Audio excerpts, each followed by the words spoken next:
You're listening to The Hardpoint with Onexpunchxdad and Code Rome's.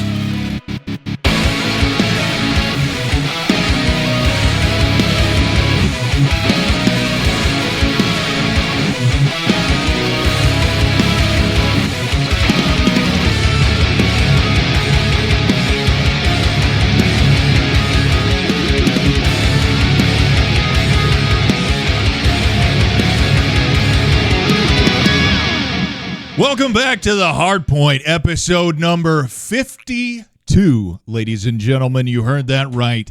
52 weeks, 52 episodes doth make a year of the Hardpoint. We've been at it and have not, Cody, we officially have not missed an episode of the Hardpoint. We actually haven't. It's a beautiful thing. It's a beautiful thing. If you're just joining us now, my name is Josh. I go by Onexpunchxdad online. My name's Cody. I go by C-Murd. Did we have ironically missed tonight? We should have just been a no-show for the 1 year episode. Be like, oops, we forgot 51 of these, and we just dang it, we just couldn't clock that 52nd. Hey, I'm up at the top. I'm gonna say I'm feeling lively. I'm feeling sprightly. All right. I'm feeling happy that we made it through this year. Yeah, me too. Yeah, it's been a good thing. I should probably pan the camera over to you occasionally.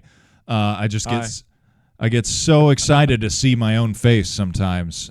Being fake. Oh, you're looking good. You look like Secret Service, but maybe you have a vacation on the horizon, and so you're getting in the mood for that. Oh, yeah, see, Secret Service on vacation. That's what I'm going for. Yeah, that's the vibe tonight. I feel like that was apropos to the current goings on in our country.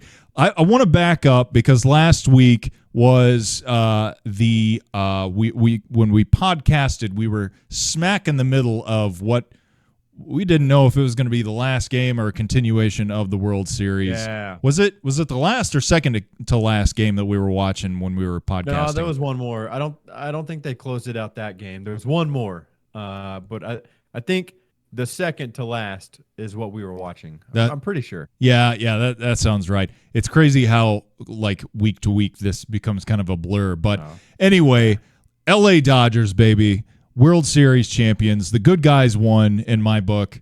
What a series. It wasn't quite as long. It wasn't the trading hits that we were hoping for, but still some amazing baseball moments. Man, I mean, if you don't like LA, you hated that game. You had to relish in that. Well, that was the one that they the glorious collapse. They were up 5-0 and they just completely shit the bed. So if you don't like New York, that was probably a very, very glorious game to kind of watch them collapse in that sort of fashion. Watching it disintegrate for the Yankees in that fifth inning was, pie in the sky for me, honestly. Good, dang, sorry. Better knock that crap off, man. It's the 52nd episode. I need your A game here. I'm awake. I just can't. When you can't stop yawning, I'm not bored. I'm not tired. I'm good. You better get motivated, man. Hey, motivated. I haven't been watching football. I'm kind of now that coming off of the high of baseball.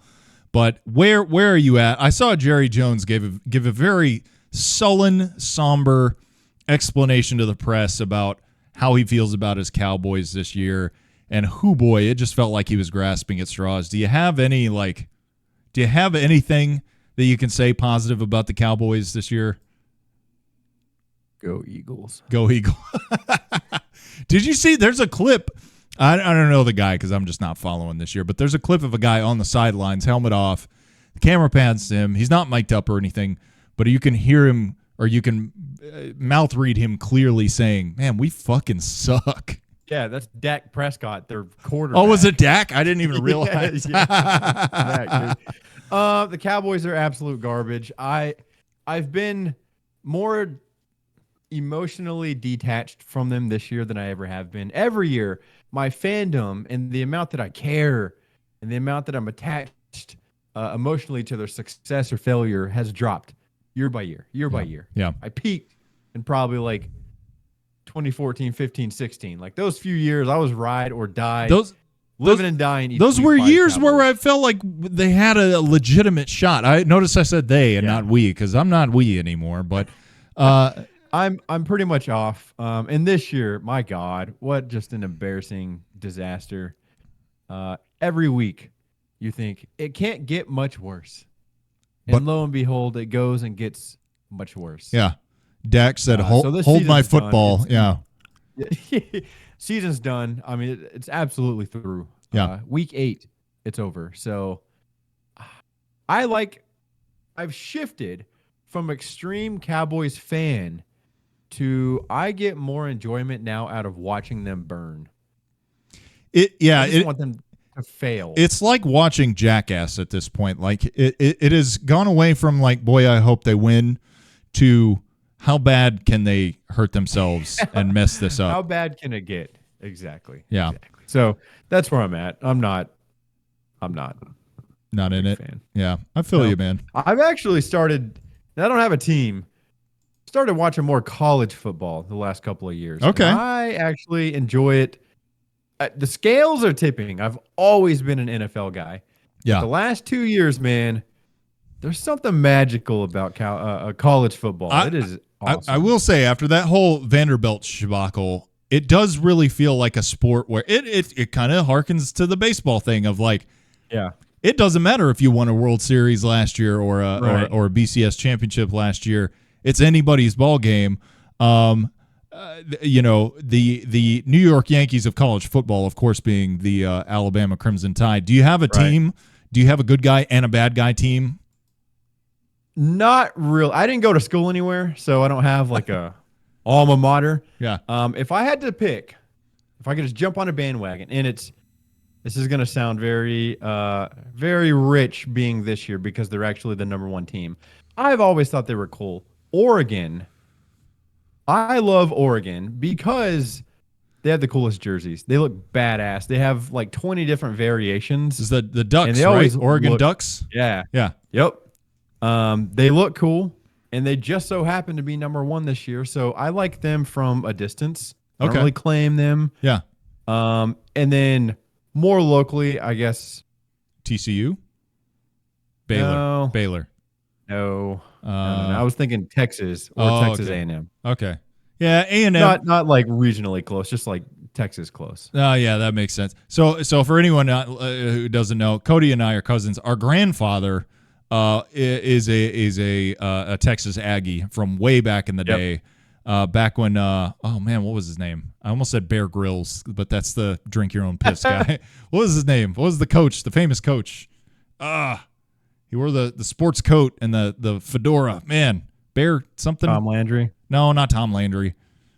Damn I don't it. know who you're talking about. Anyway, famous coach. He went on to coach at, I want to say, LSU or something like that. Anyway, Grandpa played Texas A&M back in the 50s.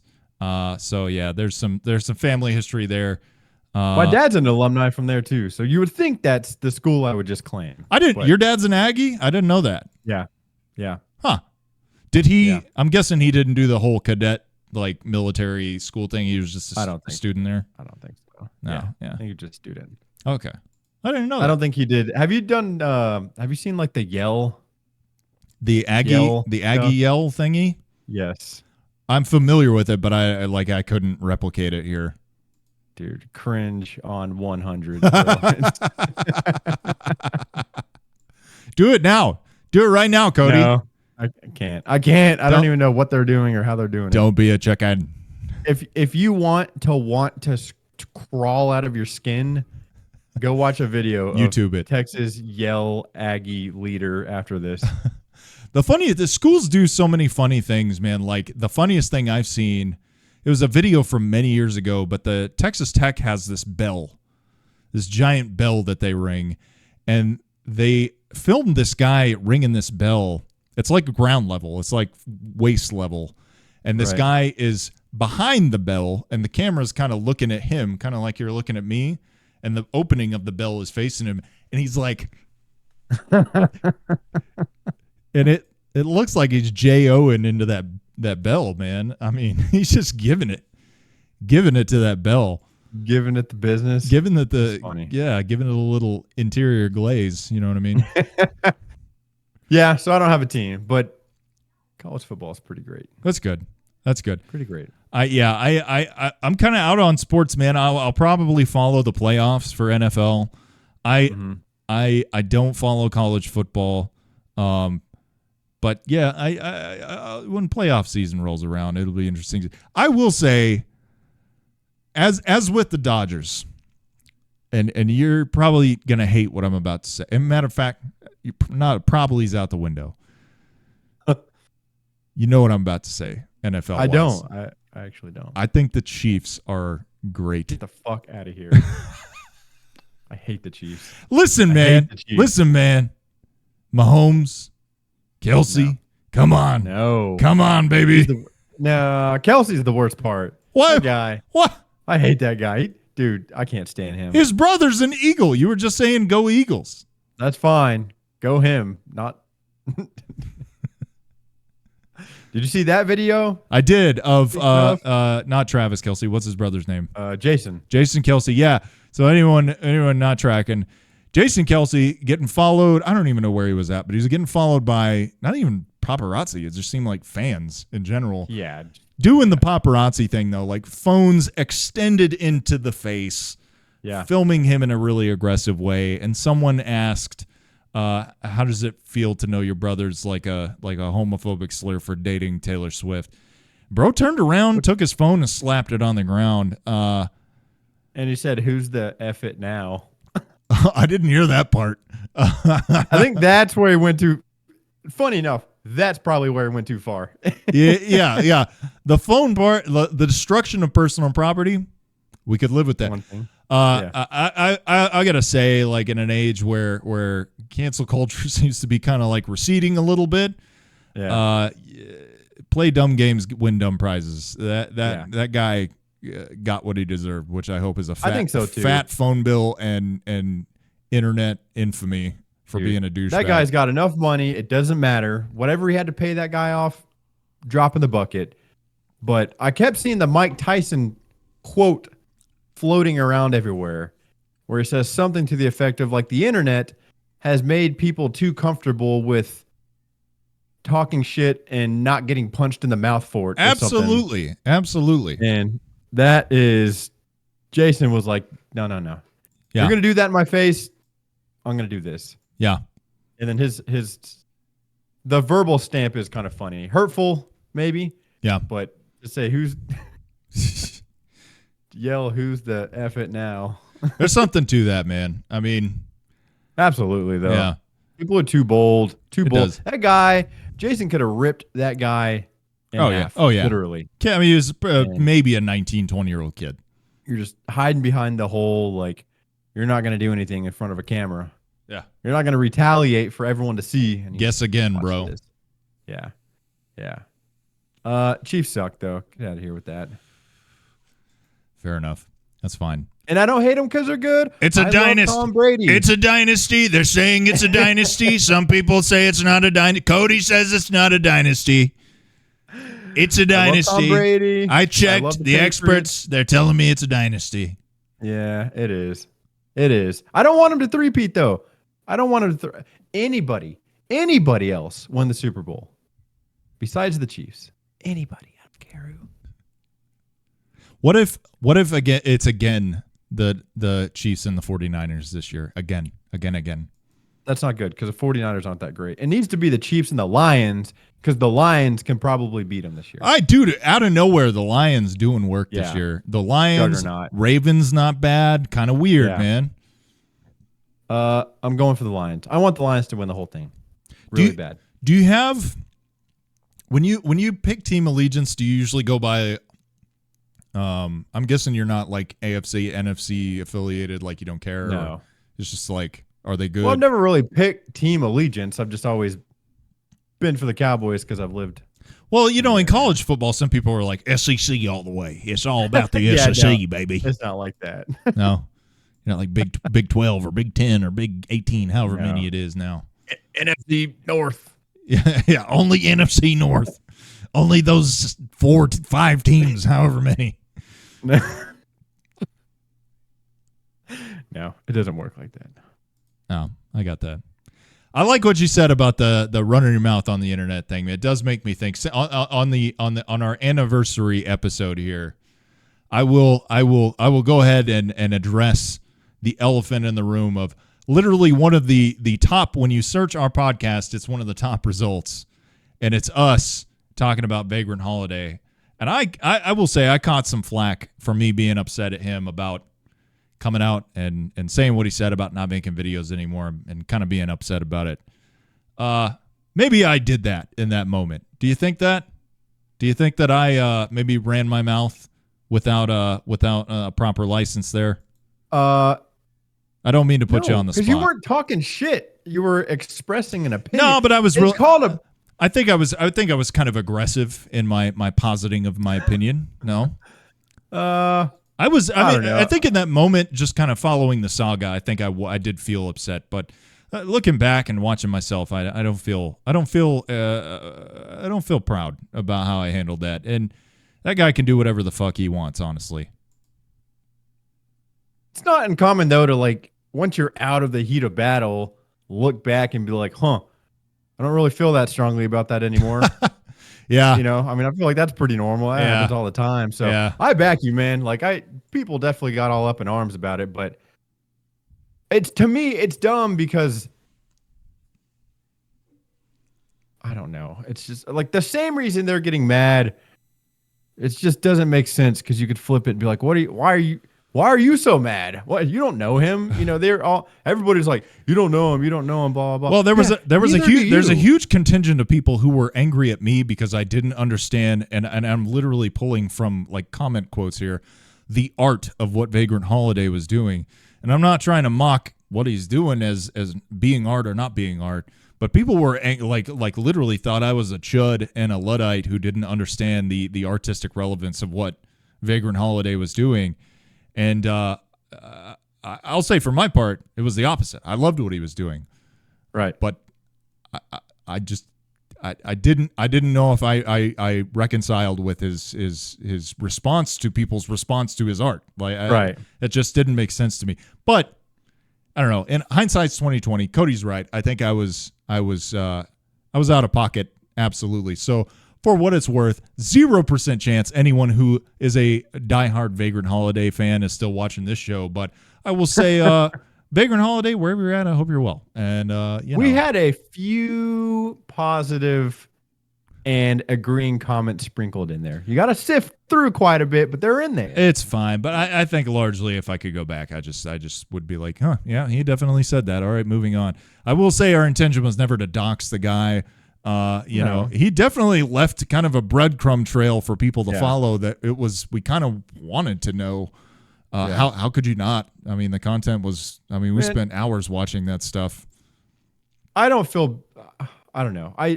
In order to like feel any type of way about it, I'd take myself back to where we were, and it was very early in the show. This was like the first huge thing to pop off. Yeah, this is pre-episode 10 stuff. Yeah, dude, and like our TikTok video was getting 1 million views, and it was this brand new thing, and so it was kind of my first exposure to like something blowing up. The show was brand new.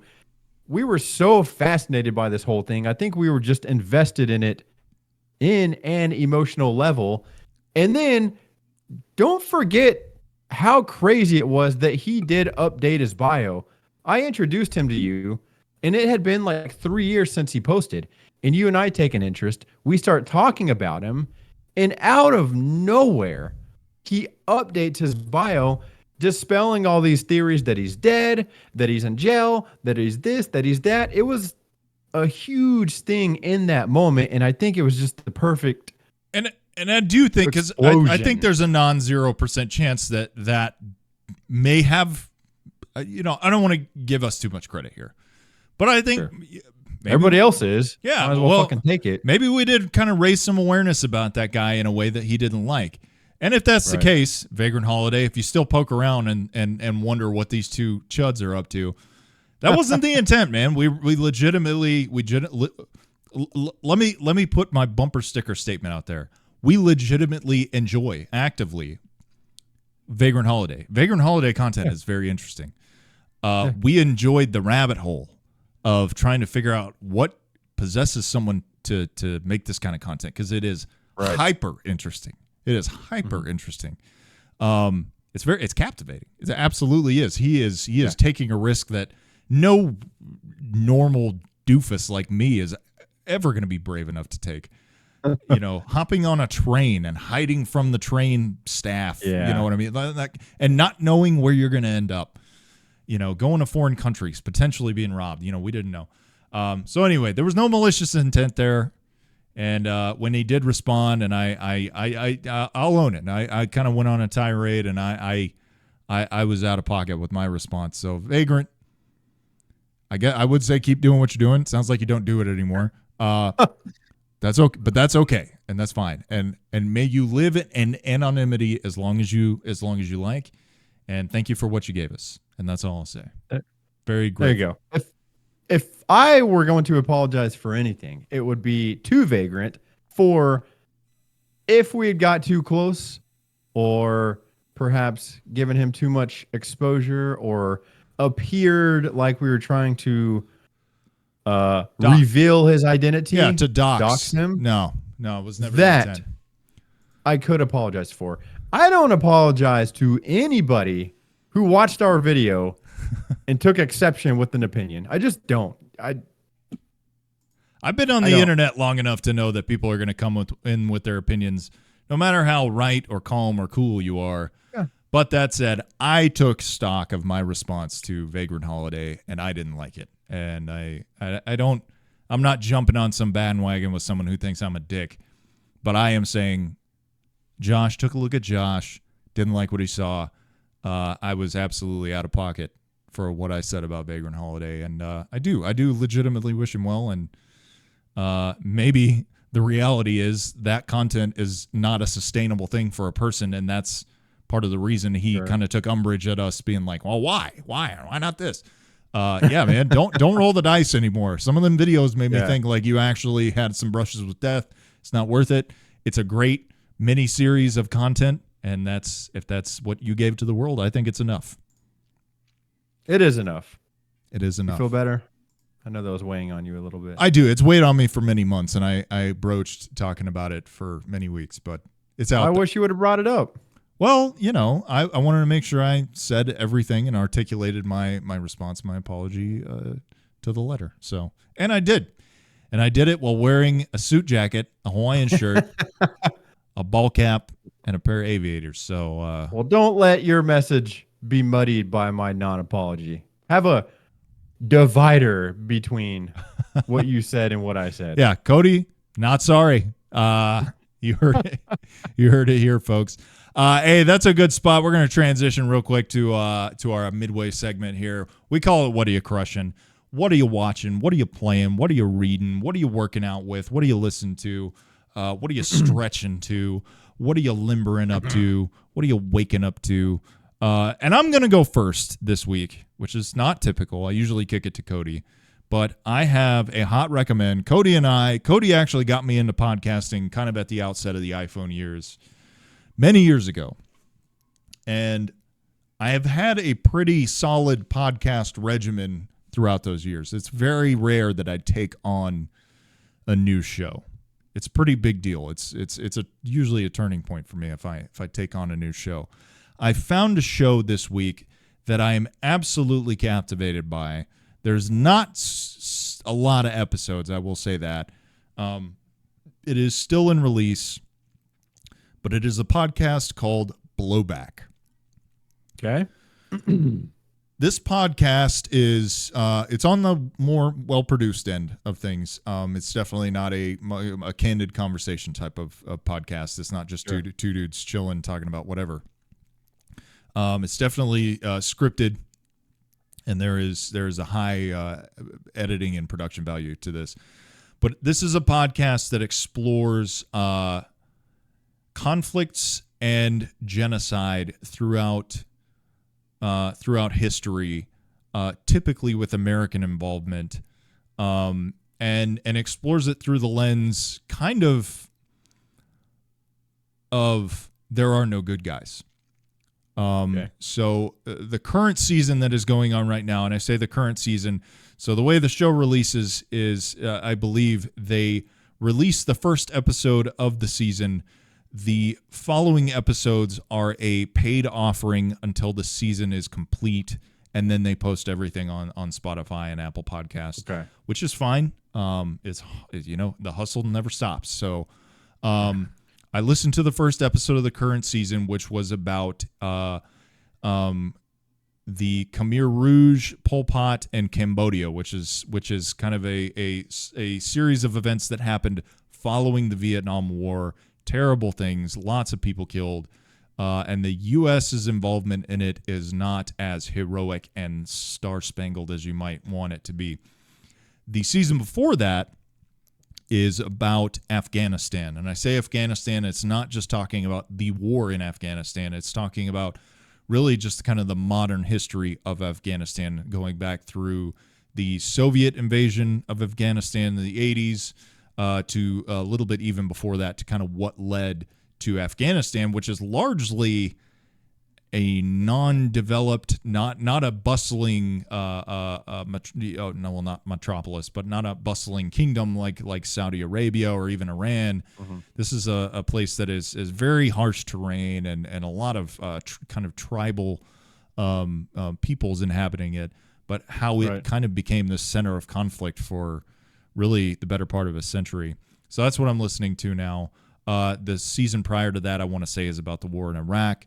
One thing I do love about this show, all of the episodes, or most of the episodes so far in this season, have been titled with Metal Gear Solid games. Nice. Episode 1 of this season about Afghanistan is literally called Snake Eater. I just listened to one called Ground Zeroes, and then the episode I'm listening to now is called Guns of the Patriots, excuse me. So, is he a fan, or are they like openly a fan? They don't come out and say, "Hey, we love Metal Gear Solid. Here's some facts about Afghanistan." But it is very clear in their because they use audio clips. They use audio clips from movies and actual like recordings and stuff that are relevant to the stories that are being told. But yeah, there's some stuff in there that's cool. There's some Metal Gear nods in there. So I'm going to recommend this week, my crushing is going to be the podcast Blowback. I am in the Afghanistan season. I'm about 2/3 of the way through that, and holy fuck, I'm captivated. It is absolutely, they're 40-minute episodes, so they're a little bit easier to smash in a couple car rides than maybe your typical hour, 2-hour podcast. Each ahead. Season, does it follow, like each season is one story basically? Yes, each season is one conflict, and they build.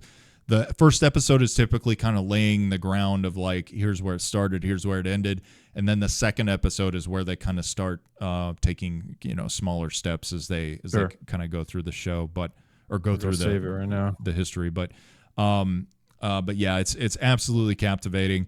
I have been, I guess my other question will be, I'm still on Black Ops 6. I've been playing a ton of multiplayer. Yep. I have done quite a bit of zombies. Cody and I got to finally crush some zombies together the other night. Had fun with that. But in my solo Call of Duty playings, I'm absolutely putting it on and then putting the blowback on in the background as well while I play Call of Duty. So this one? That's the one. Yeah. Blowback. All right. It's a So banger. Should I start at season 1 or should I start with the new season? I honestly, man, like dealer's choice. Like if I didn't realize their format really watching the latest episode. So it's just their latest episode is going to be season 5, episode 1. If you do want to listen to the rest of that season, you do have to go to their website. I do believe it is a paid offering. They're looking for a sub there. I haven't done that yet. I'm a bad fan. But again, I'm kind of new to it, so it is something that. But this is a show, like I don't often support podcasts in the Patreon or we'll call it the whatever paywall form. But this is a show that I absolutely could see myself throwing a couple bucks just so I can get those follow. And they do have some bonus episodes and some behind the scenes stuff as well. So. Nice. I will check that out. That actually sounds really cool. Yeah. I'll listen to it tomorrow. But anyway, yeah, Blowback podcast, hot recommend. How'd you find it? I was listening to another podcast. Again, it was Get Played, which is a video game podcast I really enjoy. Highly recommend that. Get Played. And they mentioned a podcast about genocide. And I don't know why that phrase, I was like, I have been, you know me. I've been on a big docuseries kick lately. And I don't know why that phrase was like, I kind of want that. And they said, yeah, it's a podcast called Blowback.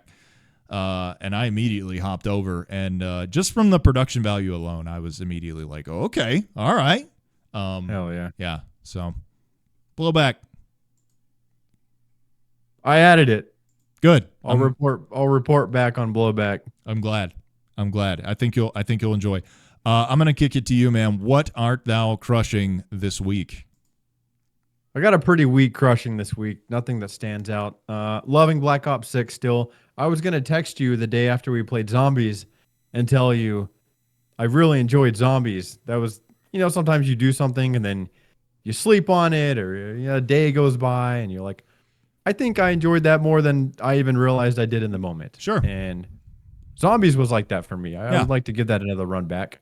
I was watching some videos on it, and apparently NBA J, how he had the mech suit and all those weapons and all that stuff. Yeah. There's a lot of things you can do within that map that takes coordination. Yeah. So I feel like finding out some of that stuff and trying to pull it off would be really cool. I'm interested in trying that. So I will say, shout out to our third who we were playing with that night, D's over Rees. You know who you are. Yep. She did some research as well, and she kind of opened the door on a lot of that stuff for us. Okay. I did find out how to kind of soup your weapons up a little bit. There's you can go in the church. Punch. Yeah, you can go in the church. You can put your gun in this vat, and it comes back and it's all shiny, and it raises the damage and stuff like that. And then she's also figured out how to do like the mech suit and all this kind of crazy stuff. So really, she's been going to like in the 20s solo. So she's going off on that. So that's definitely I will say, not to cut Cody off, but the Zombies offering for Black Ops 6, I typically skip. Yeah. But yeah, I had the same. It's funny you said that, because I had the same feeling as soon as we logged off, whatever it was, Saturday night. I was laying in bed and I was like, that was fun. yeah, it was. I think part of it too is the map, man. I really like that kind of like day one, DayZ type outbreak map. Yeah. In that town. It's really, really cool. It is. It's a nice. The map opens up pretty quick. You can kind of get a sense for where everything's at. There's a lot of cool. There's cool kind of, I'll call them Easter egg type things, but it's not so much that you're like, what is going on here? Right. But it comes at you at a pace that you can unpack. And if all you're trying to do is survive and just survive the waves, it's very doable. But there is some lore and some story there if you want to go a little deeper too, apparently. So it's fun. The daytime residential map too is kind of a breakaway from their normal. Usually zombie maps are dark and dour. Yeah. There's something about this being during the daytime, and like there's the bowling alley, and there's the church, and there's the gas station. There's all these things that it's really cool. So we're gonna run that back. The other one, quick musical artist, nothing new, actually quite old. I circle around to these guys there's a handful of bands I'd say about once a year, once every 18 months. I have a little thing with. Mm-hmm. And I'm curious to see if you have any idea who these guys are and if you've ever listened. It's not metal. It's a local band out of Fort Worth by the name of the Toadies. Oh, man. Make up your mind. Yeah. Yeah, man. You ever listen to the Toadies? Oh, yeah, dude. One of my first bands I was ever in, back, I had to have been 15. There was a guy in the band who was friends is probably stretching a little too much, but he knew some of the Toadies, and really knew all their songs, knew how to play that. I know, like he taught me how to play that. Yeah, he taught me how to play that, and he's like, yeah, the dudes taught me how to play that. Toadies are great. Toadies are a great Texas band.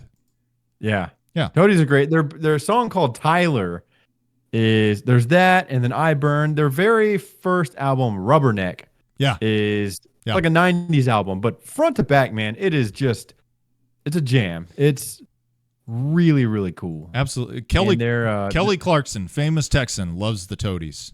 So really? Okay. I didn't know that. Yeah. Their lead singer, Vaden Todd Lewis. Have you ever heard anybody of the name Vaden? That sounds like a very 2024 name.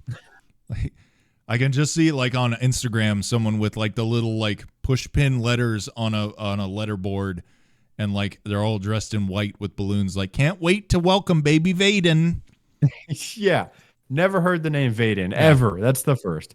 But there's a couple of videos on YouTube where he'll just do like an acoustic, just kind of singing version of some of these songs. Sure. And I'm a sucker for that too. Yeah. So the Toadies been heavy in my rotation. My man, I love how some of your crushins are like, hey, you know what's really good? This thing that's been right in front of our face for most of our lives. So I usually feel like mine need to be a deep cut, but I love when you're just like, hey, this song that you hear most of the time, it's actually a banger. Don't overlook it. No, yeah. Hey man, don't overlook it. No, it's good questions. I will say I want to kind of harken back to your Call of Duty, just kind of your review in progress, we'll call it. Yeah. From a multiplayer perspective, how you feeling about just the general feel? I know you and I have gotten a little more hands-on time with it over the past week since we kind of talked about it. Yeah. Any thoughts? Gameplay, maps, I'd say 2 thumbs up. I think it's as snappy, it's as fun, it's as crisp as ever. The maps are enjoyable. There's not that one map where it's just like, oh, this one again. Overall, I like the maps. I'd say if anywhere, I might be, and I think you'd agree with this, a little underwhelmed with the guns. 100%. Nothing is. I'm doing the assault rifle path, and basically I'm just playing the game of anytime I unlock the next one, I just start the build on that one, and I'm trying to work my way to the bottom one. Yeah. And they've all, like the AK rips. We had a good time with that the other night. Yeah. AK pretty solid. MK4 or whatever, pretty good. Even the next one that I'm on is pretty good, but man, it seems like every Call of Duty, there's always been that one gun that's just like, oh my God, bro. Yeah. So like I feel you're spot on there, because I feel like every Call of Duty you play it for. I usually give it the first week or two to just kind of sample from the buffet, right? Yeah. And you usually, I will say, typically you have more to sample from, because Black Ops 6, I will say there are 2 shotguns, there are 3 sniper rifles, there are not that many ARs, there's not that many SMGs. I think there's 3 LMGs. I can't remember. I'm not an LMG guy. Yeah. They're really limited. And I can see where they, on one hand, were maybe trying to simplify things a little bit, and trying to, there was a lot, like if you go back to especially like Modern Warfare 2 and you realize, damn, there were a lot of options and a lot of them were just different shaped. And that's it. Right. So I can see them being like, no, this is the A, this is the B, this is the C.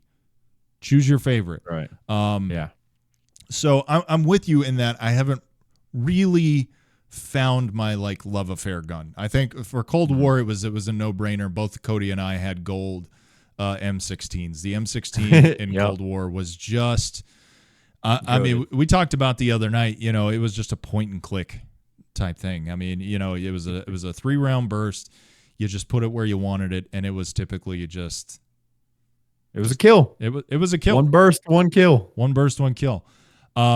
I did, me, I love to snipe. I'm not the best sniper, but I do aspire to snipe. I love your dedication. I did. Sniping. I try, man. And the reason is, it's not because I'm good at sniping, but it's because the satisfaction of a sniper kill trumps. I don't know, man. I could get 1,000 AR kills, but if I get 1 good snipe or 2 good snipes or 3 good snipes in a row, that's the match for me. I'm good with that. But I did throw on a gun that is typically trash in Call of Duty is the SVD, or the Dragunov, I think is its real life name. And it's essentially the AK looking sniper rifle. Right. Out of the box, not great.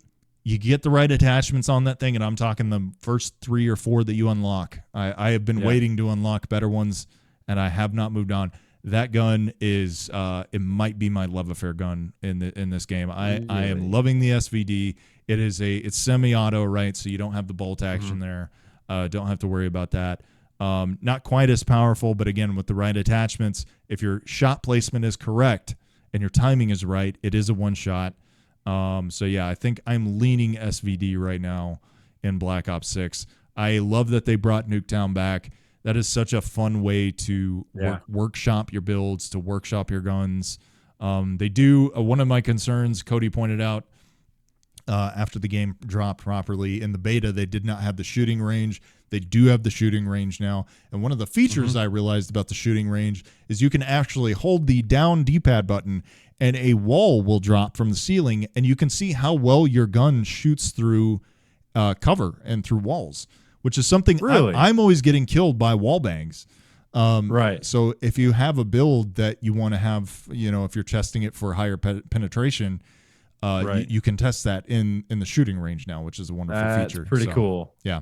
Nice little detail there. Yeah.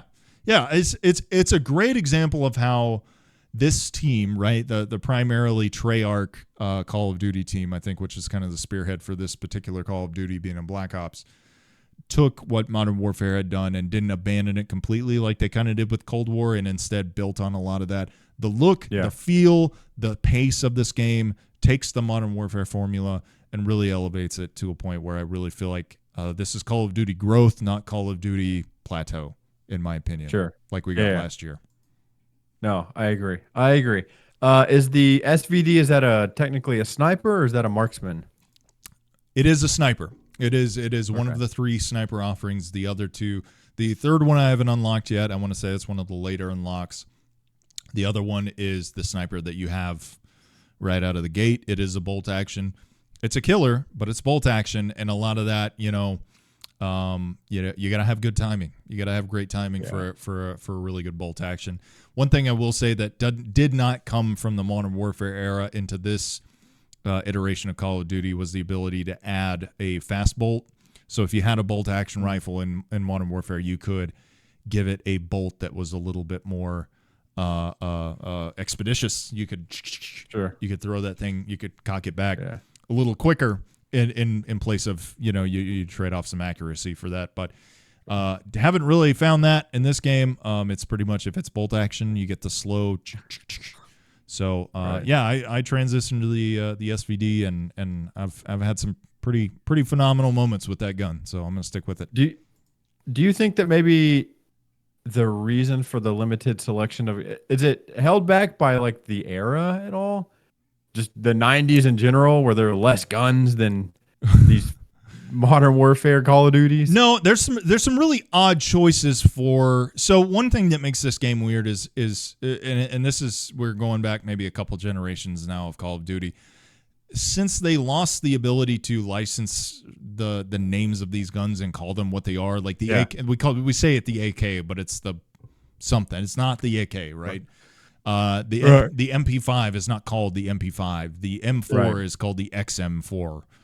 To recognize it by the look of it and kind of, okay, I know what that is. Exactly. And even some of the attachments, when you throw them on, you're like, I've never seen one that really looks like that. A lot of these guns don't look like the typical offering for what their real life counterpart is. Right.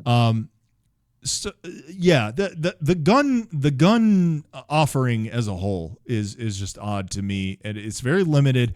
And I feel like a lot of the ones that they did put in there, they're just very strange looking. They're not.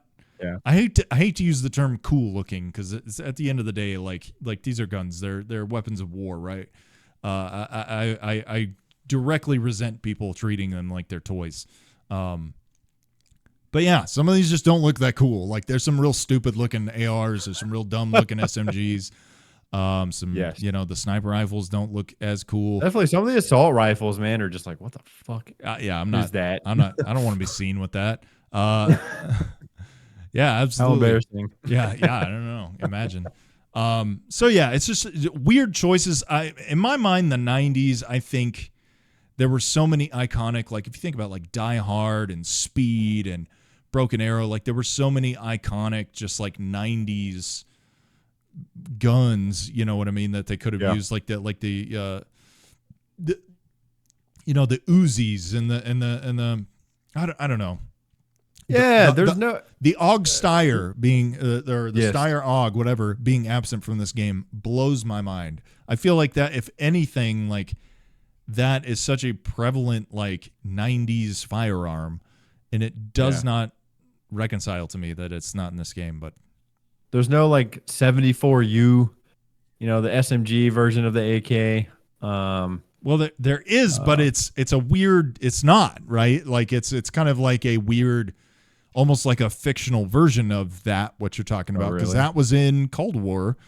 Yeah, there is something like it, but it's not that. You know what I mean? It's like a weird, like imagine if that, but fake type thing. So, but yeah, like even the MP5 doesn't look quite right. You know what I mean? It looks odd. Yeah. So not real sure, but all that aside, I think that's probably my biggest beef is just kind of some of the aesthetic choices in this game don't really jive. But does Call of Duty have a history of adding guns and stuff? Oh yeah, like retroactively. Yeah, absolutely. Yeah. There, I think as they come out with Battle Pass and DLC probably a couple months from now, and start upcharging the fuck out of people, because this is Call of Duty that we're talking about. I think we'll get more offerings. The one thing that kind of surprised me, in the Modern Warfares, you get that kind of continuity, right? Like in Modern Warfare 3, if you wanted to go back to Modern Warfare 2 and use your Modern Warfare 2 weapons, you could. Yeah. This is a full-blown standalone weapon set, meaning you can't go back to Cold War. You can't draw from your Cold War arsenal at all. There's no, which is fine. I'm okay with a new Call of Duty being a clean slate for everybody, but there is also kind of that joy of familiarity that you can have from your weapons that you spent hours getting to gold, or getting this attachment, or getting that camo that you wanted. So weird choices being made aesthetically with Call of Duty, but largely I think it's okay. One thumb up, one thumb 3/4 of the way up.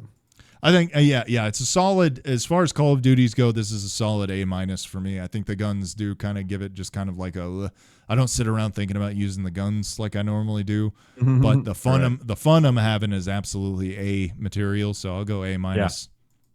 I do like that the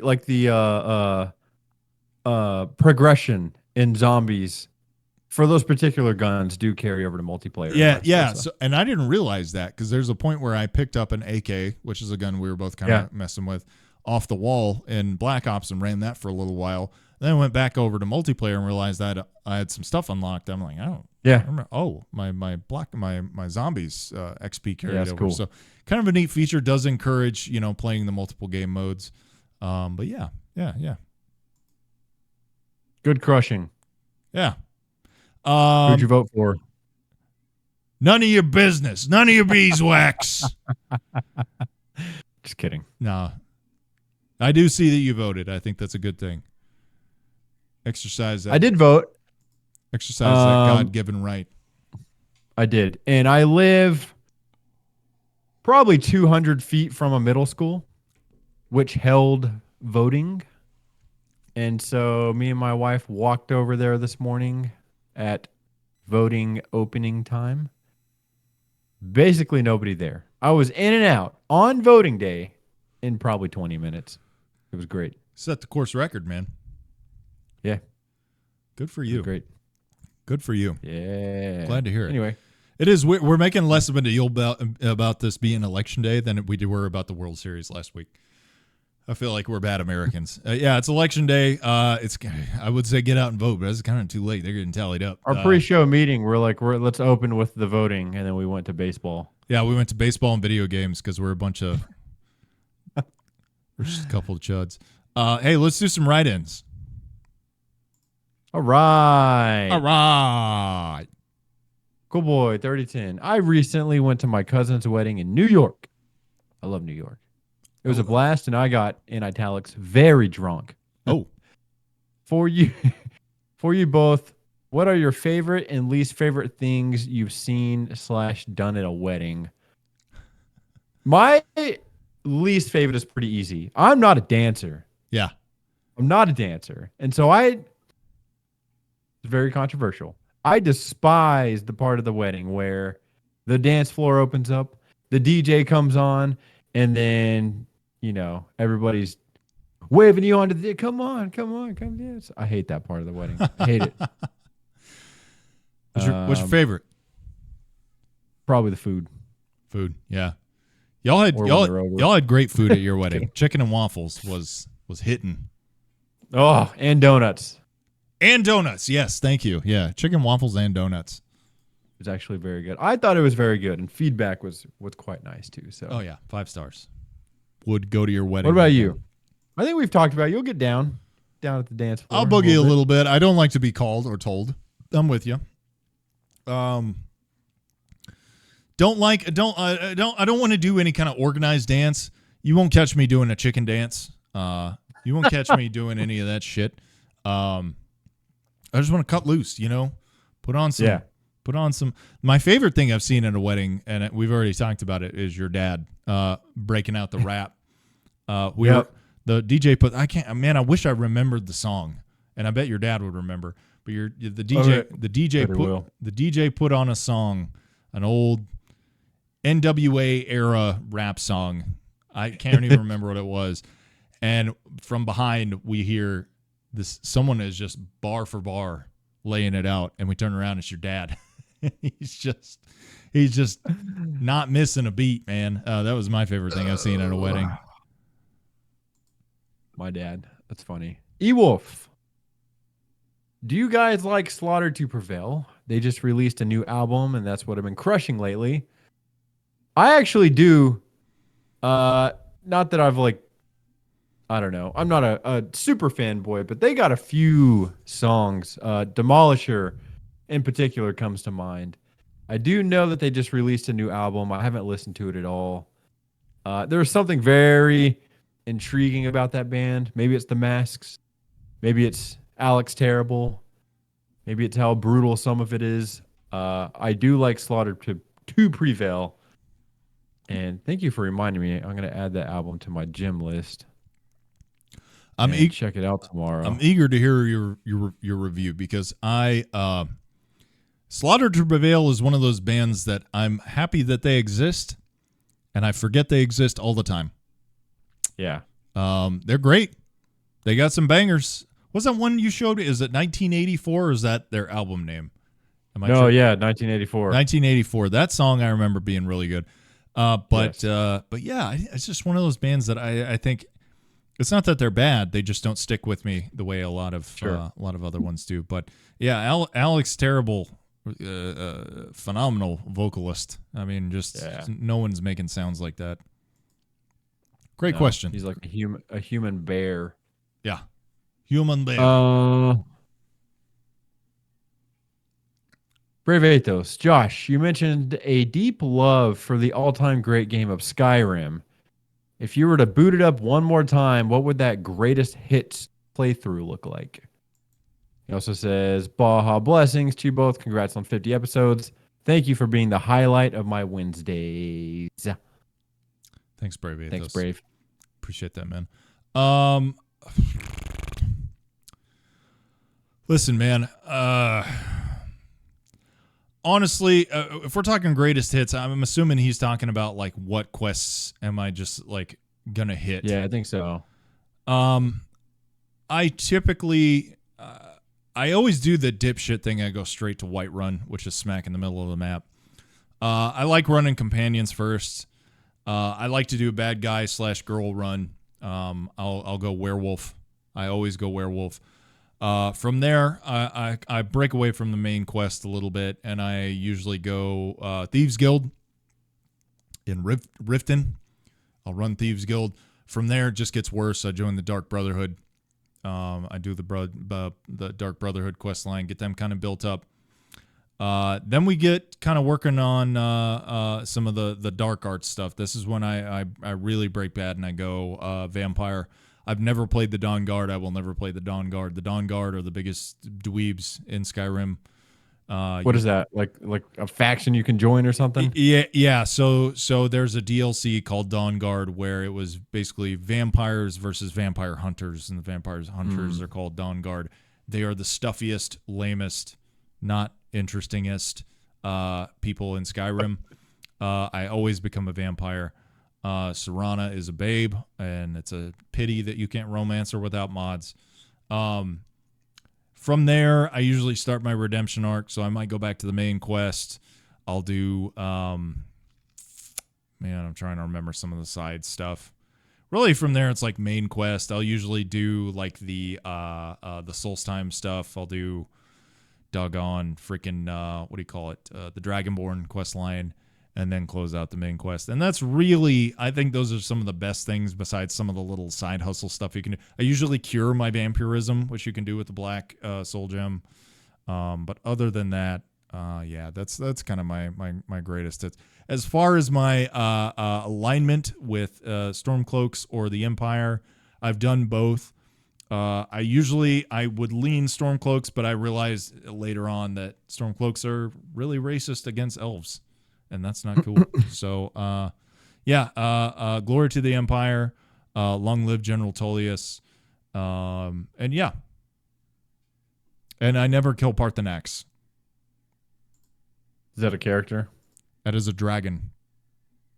Ooh, why? Yeah. Do you like him, or like you just too hard? Well, he's nice. He's kind. Like he's literally a kind dragon.